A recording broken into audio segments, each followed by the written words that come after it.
আরে বাহ, ও তো অন্ধ, কিছু টাকা নিয়ে পালায়, ও বুঝতে পারবে না। আবে এটা আবার কে রে ভাই? কমসে কম মিথ্যা শরম তো দেখাই তো। এই সুযোগে আমিও কিছু নিয়ে নিই। এই দেখো, চুন্নি চুরি করতে এসেছে, ওর পাশে তুইও বাটি নিয়ে বসে যা। হ্যাঁ যাচ্ছি। এই নেন আপনার টাকা, আর এটা আপনি দুপুরে খায়েন। ভাই তোর প্র্যাঙ্ক ভিডিও শুট হয়েছে, এখন চল এখান থেকে।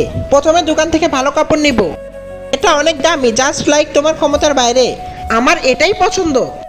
এটাও নিতে পারবেন, এটা অনেক দামি। জিনি, ওনাকে একটু সস্তা কাপড় দেখাও। জি স্যার বলেন, আমি আপনাকে কিভাবে সাহায্য করতে পারি?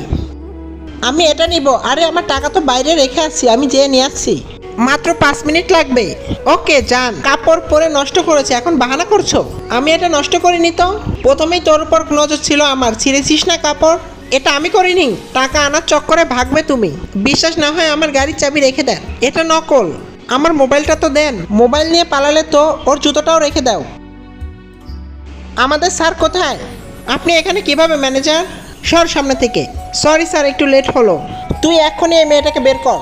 সরি স্যার, আমি আপনাকে চিনতে পারিনি স্যার, আমাকে বের করেন, আমার ছোট ছোট বাচ্চা। আজ থেকে যিনি ম্যানেজার, আর তোর সাজা হলো তুই এখানে জুতা ছাড়া কাজ করবি। আমি তো ম্যানেজারের কাজ পারি না। আমি আছি না।